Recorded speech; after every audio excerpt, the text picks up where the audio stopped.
Hello friends, welcome back to the my new video guys and my YouTube channel guys. Today friend we are going to talk about guys delete sound setting guys. How can we on in Oppo phone? Friends, you want to on your delete sound setting in your Oppo phone. So friend, how can you on it? And friend, how can you use today? I will show you in this video guys. So before starting video friend, first of all go and subscribe the channel guys. Click the bell icon, like the video.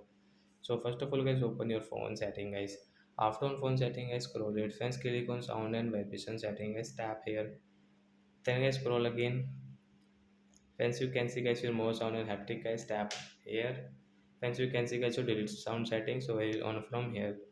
So like that guys, you can turn on your delete sound setting and you can use it in your Oppo phone guys.